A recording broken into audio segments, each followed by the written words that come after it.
Había un sol que no pedía permiso.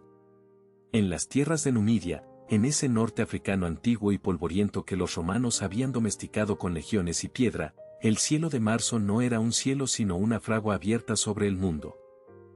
El año era 295 después del nacimiento de Cristo, y el Imperio Romano, ese coloso que había doblado rodillas a pueblos enteros, comenzaba a mostrar en sus costuras las primeras grietas de lo que ningún poder terreno puede detener. El viento soplaba con olor a tierra seca y a tomillo silvestre por las calles de Tebesta, ciudad de guarnición, ciudad de legionarios, ciudad donde la vida se medía por el ritmo marcial de los tambores y el estruendo de las armas. ¿Habéis imaginado alguna vez el peso de un nombre? No el nombre que se inscribe en las piedras o en los registros del foro, sino ese otro nombre que se escribe en el interior del alma desde antes de que uno aprenda a pronunciarlo. Maximiliano, así lo llamaban, era un joven de 19 años, delgado como una lanza y luminoso como el aceite que arde en las lámparas de las iglesias clandestinas. Hijo de Fabio, veterano del ejército imperial, heredero de una estirpe que había servido al César con la misma naturalidad con que el río sirve al mar. Y sin embargo, algo en ese joven era diferente, algo en sus ojos, de una serenidad que no correspondía a su edad, hablaba de un mundo que no estaba en ningún mapa romano. Fabio era un hombre curtido por décadas de servicio, un beneficiario del ejército, así se llamaba a los soldados veteranos que gozaban de ciertos privilegios. Alguien que había conocido el frío de las noches de guardia y el calor sofocante de la campaña. Pero Fabio también era cristiano. Esa fe, lejos de ser una contradicción con su vida militar, era el suelo firme sobre el que había plantado su vejez, la raíz que alimentaba cada gesto cotidiano.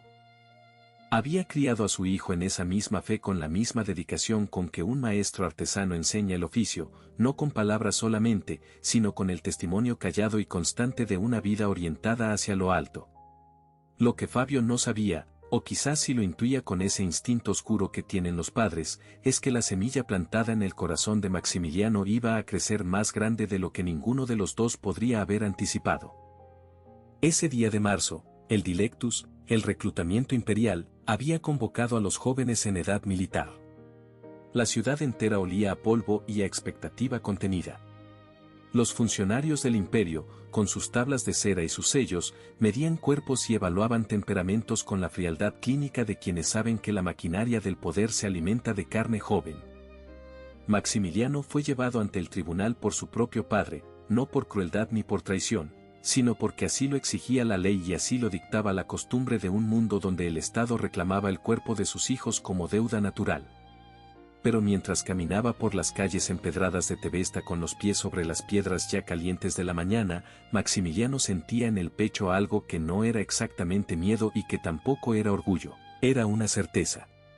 Una certeza silenciosa y absoluta, como el silencio que precede a la tormenta. ¿Acaso alguien en la multitud lo miró y pensó, ahí va otro recluta, otro cuerpo para las fronteras del norte? ¿Acaso su padre lo observó de reojo y rezó en silencio la oración que rezan todos los padres cuando no saben qué más hacer? Pero lo que nadie podía saber, ni el procónsul que lo aguardaba en el foro, ni los soldados que flanqueaban el camino, ni siquiera el propio Maximiliano en toda la extensión de su conciencia, es que ese joven delgado de 19 años estaba a punto de pronunciar las palabras más subversivas que el imperio había escuchado jamás.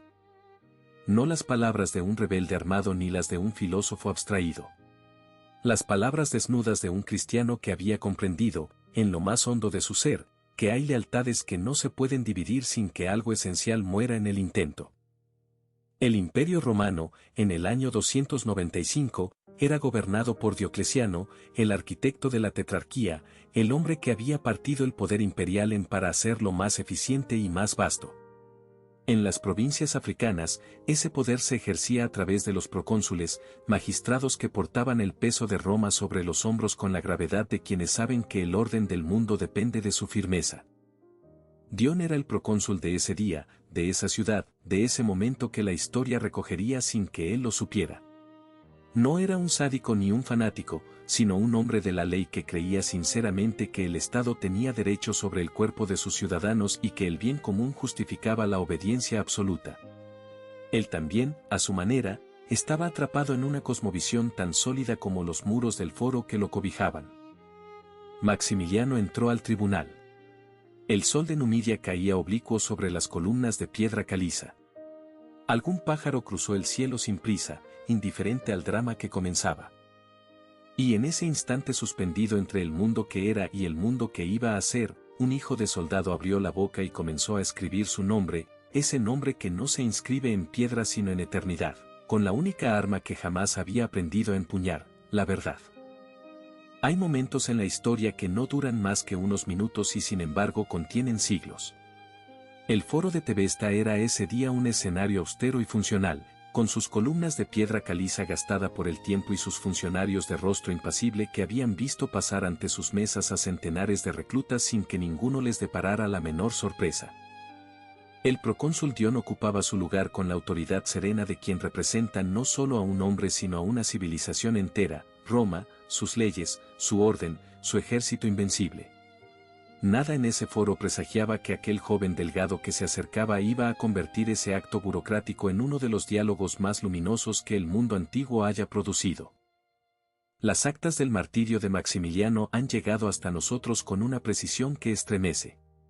No son un relato literario adornado con el fervor piadoso de siglos posteriores, sino un documento procesal, un registro judicial redactado con la sequedad propia de los escribas romanos. Y sin embargo, en esa sequedad habita una elocuencia que ningún ornamento retórico habría podido mejorar. Cada palabra que Maximiliano pronunció ante Dion está consignada con la frialdad de un acta notarial, y es precisamente esa frialdad la que hace arder cada línea como una brasa.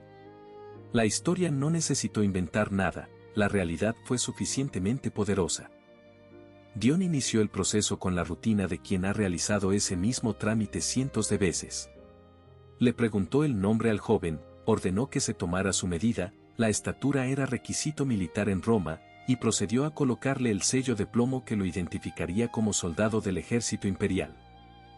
Pero antes de que ese sello pudiera cerrarse sobre su muñeca, Maximiliano hizo lo que nadie esperaba, levantó la voz con una calma que no era insolencia sino algo mucho más desconcertante, algo que los funcionarios romanos no tenían categoría legal para clasificar. Dijo: no puedo ser soldado.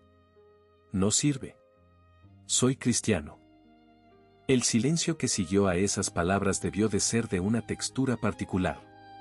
No el silencio del miedo ni el de la estupefacción ordinaria, sino ese silencio denso que se produce cuando el mundo siente que algo se ha desplazado en sus cimientos sin que nadie haya tocado nada. Dion lo miró. Los escribas dejaron de raspar sus tablillas. Los soldados de escolta permanecieron quietos. Y Maximiliano, de pie sobre las piedras calientes del foro, sostuvo la mirada del procónsul con esa serenidad que solo puede nacer de haber tomado ya la decisión más difícil antes de que la pregunta fuera formulada. Dion intentó razonar. Era un hombre de leyes, no de crueldades gratuitas, y su primera respuesta no fue la amenaza sino el argumento. Le recordó a Maximiliano que en el ejército imperial servían otros cristianos, que la religión no era incompatible con el servicio al César, que hombres de su misma fe habían portado el escudo y la espada sin que su conciencia sufriera quebranto. Era un argumento sólido dentro de su lógica, un argumento que muchos otros en su lugar habrían encontrado razonable y suficiente para doblar la rodilla. Pero Maximiliano no estaba disputando una cuestión de compatibilidad administrativa. Estaba hablando desde un lugar más profundo, desde esa región del alma donde las verdades no se negocian. Su respuesta fue tan directa como un rayo: él tenía su propio sello. No el sello de plomo del César, sino el sello del Cristo. Desde el bautismo, llevaba marcado en el alma un signo que ningún ejército del mundo podía superponer ni reemplazar. La imagen es teológicamente precisa y poéticamente perfecta al mismo tiempo. Dos sellos que no pueden coexistir en el mismo lugar, dos señoríos que se excluyen mutuamente no por odio sino por incompatibilidad ontológica. Maximiliano no odiaba a Roma.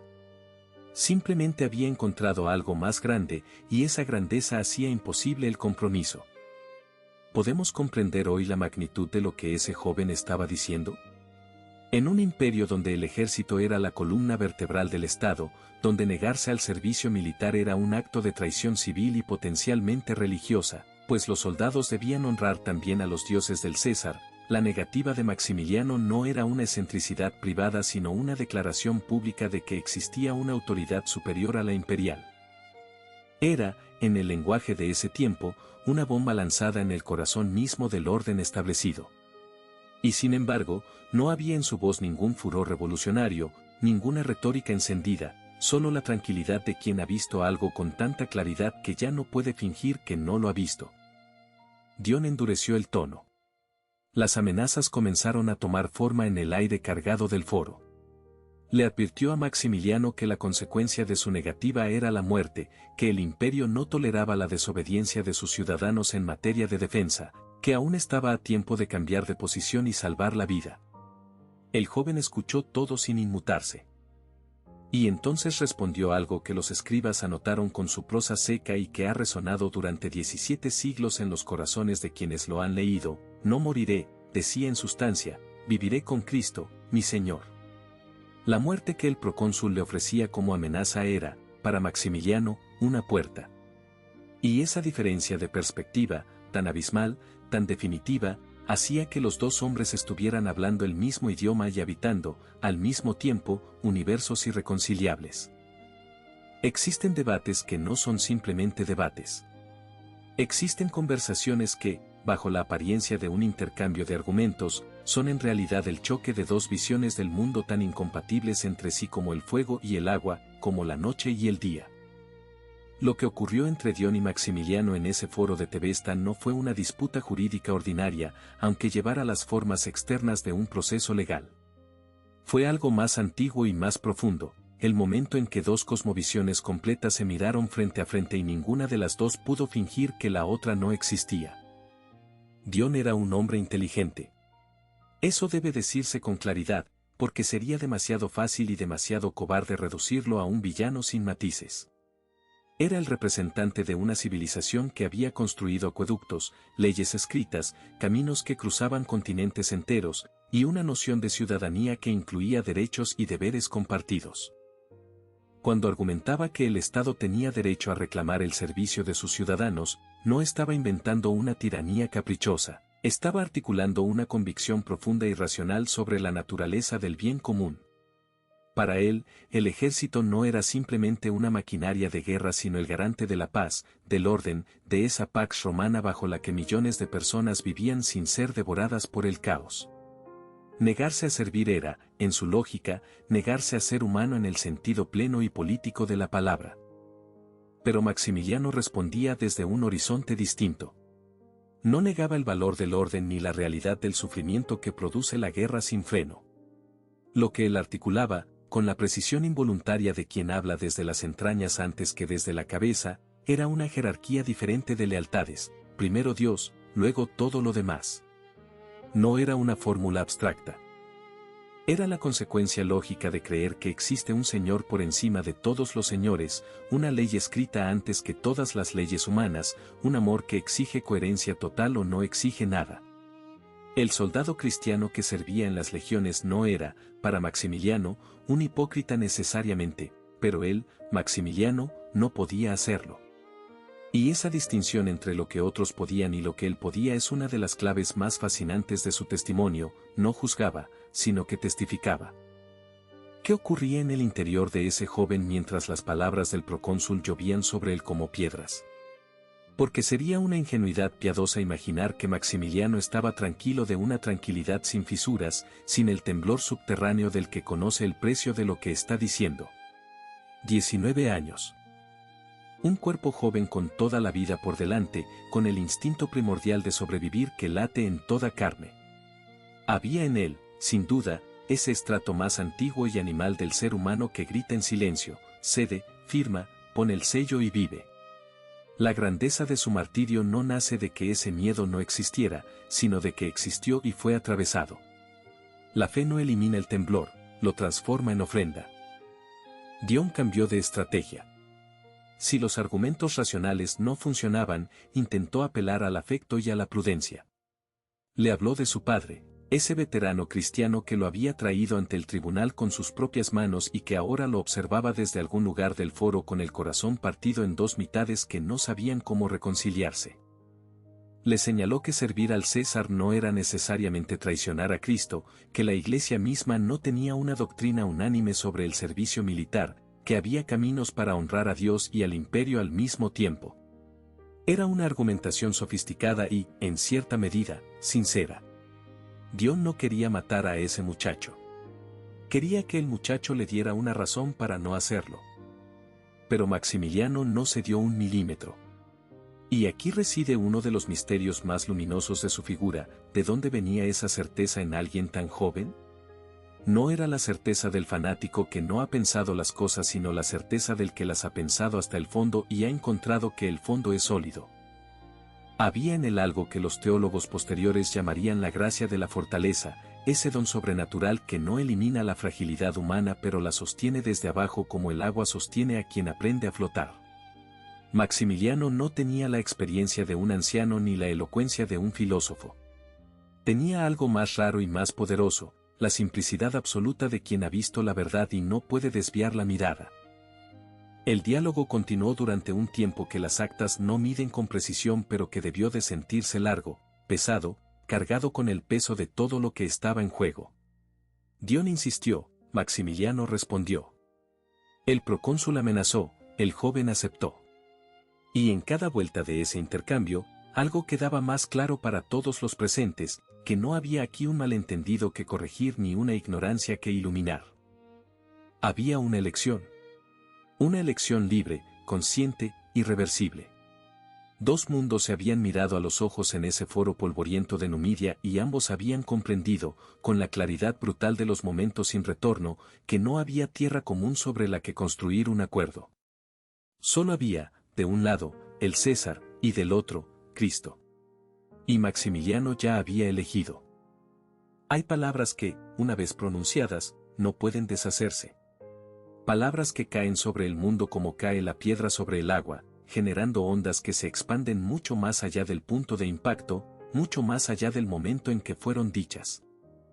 Dion tomó su tablilla, dictó la sentencia con la voz neutra y firme de quien ejerce una función que no disfruta pero tampoco rehúye, y las palabras quedaron escritas en la cera con la precisión impasible de la burocracia imperial. Maximiliano, por haberse negado con contumacia a recibir el sello militar, era condenado a muerte por decapitación.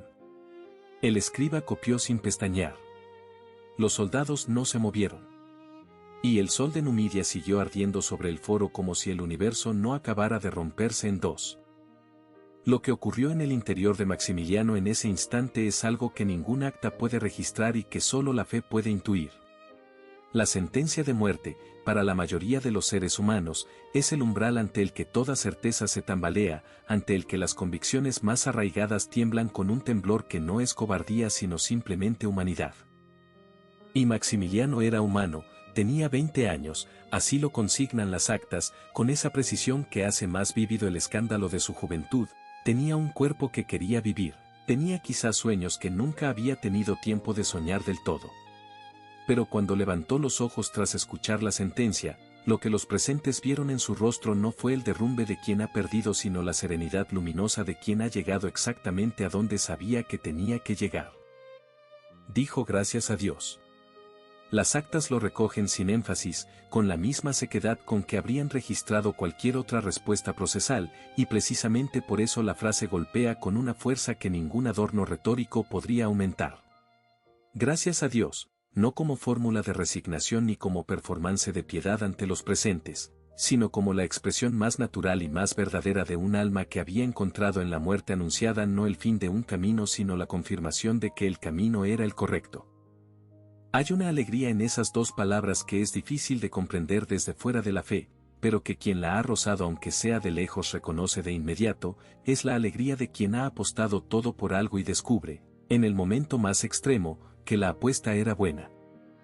Fue entonces cuando ocurrió algo que las actas también registran y que es, quizás, el momento más hondamente humano de toda la historia. Fabio, el padre, el veterano, el hombre que había servido al César durante décadas y que había traído a su propio hijo ante el tribunal porque la ley así lo exigía, se acercó a Maximiliano. Y no lloró la derrota de un padre que ve morir a su hijo. Tomó la túnica blanca, esa vestidura que los cristianos asociaban con el bautismo, con la pureza, con la vida nueva, y se la entregó al joven con sus propias manos, como quien entrega no una ropa sino un título, no un paño sino una corona. Era un gesto que contenía todo, el dolor, el orgullo, la fe, la comprensión de que lo que estaba ocurriendo no era una tragedia sino una transfiguración. ¿Cómo cabe tanto en un gesto? Fabio había dedicado su vida al ejército del César y había criado a su hijo en la fe de Cristo, y en ese momento aparentemente contradictorio de su existencia, ambas cosas se resolvieron de una manera que ningún filósofo habría podido prever. Entregando la túnica blanca, Fabio no traicionaba ni su pasado ni su fe. Estaba reconociendo que su hijo había llegado más lejos de lo que él mismo había podido ir, que la semilla plantada en ese corazón joven había dado un fruto que superaba al sembrador. Hay padres que forman hijos que los superan, y en esa superación encuentran no la humillación sino la más alta forma de la gloria paterna. Fabio era uno de esos padres. La marcha hacia el lugar de la ejecución fue corta en distancia y eterna en densidad. Las calles de Tebesta que Maximiliano había recorrido tantas veces con los pies descalzos de la infancia eran ahora el último tramo de un camino que comenzaba en el foro y terminaba en el cielo. El aire olía a polvo caliente y a higueras silvestres. Algún niño miraba desde un umbral sin comprender del todo lo que sus ojos veían. Los soldados que escoltaban a Maximiliano marchaban con la expresión cerrada de quienes cumplen una orden que, en ese día particular, les pesa más de lo habitual, aunque no serían capaces de explicar por qué. Y el joven caminaba entre ellos con esa serenidad que no era insensibilidad sino algo más extraño y más bello, la paz que, según sus propias palabras ante Dion, el mundo no puede dar ni quitar. Cuando llegaron al lugar señalado y Maximiliano se arrodilló sobre la tierra africana, el sol estaba ya alto y la sombra era escasa. Tenía puesta la túnica blanca que su padre le había dado. En sus labios había todavía rastros de esa sonrisa que varios testigos mencionarían después, sin saber muy bien cómo describirla, no la sonrisa forzada de quien finge valentía, sino la sonrisa natural de quien está a punto de llegar a casa después de un viaje muy largo. La espada del verdugo cayó limpia y rápida sobre ese cuello joven, y el cuerpo de Maximiliano, ese cuerpo de 20 años que el imperio había querido convertir en soldado, se desplomó sobre la tierra que lo había visto nacer. Pero algo en ese instante, algo que ningún acta jurídica puede registrar porque pertenece a otro orden de la realidad, no cayó. Algo se elevó. Y Tebesta, sin saberlo aún, acababa de dar al mundo su mártir más joven y su voz más indestructible. Los imperios mueren. Es quizás la única certeza que la historia ha confirmado sin una sola excepción a lo largo de todos los siglos que el ser humano lleva contando el tiempo. Roma, esa construcción prodigiosa que había hecho temblar a los pueblos del Mediterráneo y más allá, que había grabado su nombre en piedra sobre continentes, que había creído con una convicción casi religiosa en su propia eternidad, también murió. Sus legiones se dispersaron, sus caminos se cubrieron de hierba, sus foros se llenaron de silencio. El César que en el año 295 reclamaba el cuerpo de los jóvenes para sus ejércitos es hoy un nombre en los libros de historia que pocos pronuncian fuera de las aulas. Pero el nombre de Maximiliano de Tebesta sigue ardiendo. Una mujer llamada Pompeyana reclamó el cuerpo del mártir. Las actas la mencionan con la brevedad con que las actas mencionan todo, pero esa brevedad no puede ocultar la magnitud del gesto, en un mundo donde los cuerpos de los condenados eran propiedad del Estado, donde reclamar los restos de un ejecutado podía atraer sobre uno mismo la mirada suspicaz del poder. Pompeyana se presentó ante las autoridades y pidió lo que la ley romana, paradójicamente, permitía, que le fuera entregado el cadáver. Lo envolvió en aromas finos, lo preparó con el cuidado ritual que los cristianos dedicaban a sus muertos, y lo transportó a Cartago para sepultarlo junto a la tumba del gran mártir Cipriano. Ese gesto de amor anónimo y valiente es también parte del testimonio. Los santos no mueren solos, porque la Iglesia recoge sus cuerpos como recoge sus memorias.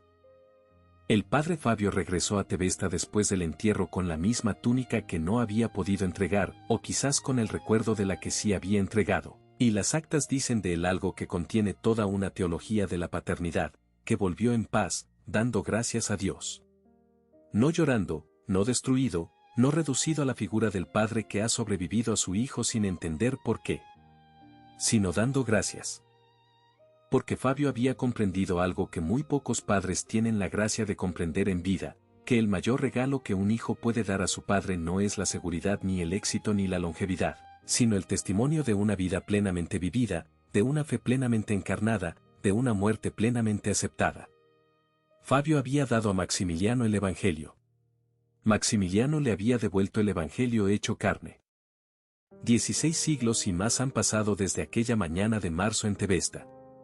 El mundo ha cambiado de formas que ningún habitante del Imperio Romano habría podido imaginar, han surgido y caído decenas de imperios, los mapas se han reescrito innumerables veces, la tecnología ha multiplicado el poder del ser humano sobre la materia hasta límites que habrían parecido magia a cualquier romano del siglo III.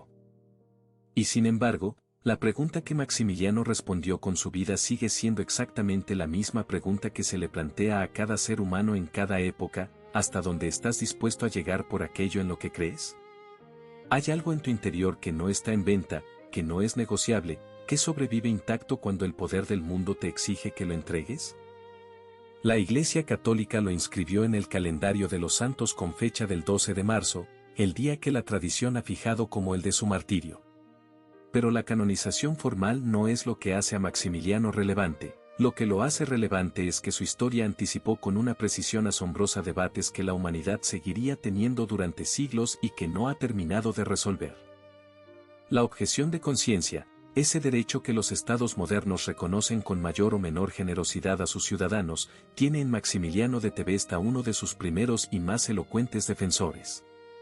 No lo defendió con tratados filosóficos ni con manifiestos políticos, sino con algo más antiguo y más poderoso, con el gesto irrevocable de un cuerpo que dice no.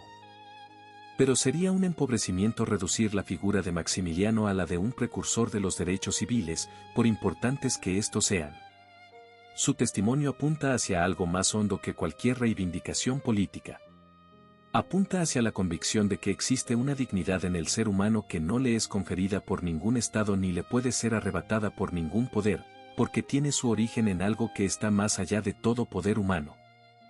Esa dignidad no es abstracta ni filosófica, es concreta, es personal, es el nombre que cada hombre y cada mujer lleva grabado en el alma desde antes de que el mundo los conociera. Maximiliano lo sabía. Y por eso, cuando el procónsul le preguntó su nombre en el foro de Tebesta, respondió con una certeza que no era arrogancia sino reconocimiento: me llamo Maximiliano, y soy cristiano. En esas dos frases estaba todo. ¿Qué nos dice hoy este joven africano de 20 años que murió hace 17 siglos en una ciudad que ya no existe?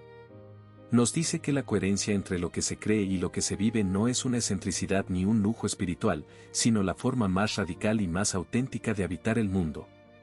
Nos dice que hay momentos en la vida de cada persona en que el universo entero parece reducirse a una sola pregunta, a una sola elección, a un solo instante en que todo lo que uno es queda expuesto sin posibilidad de disimulo.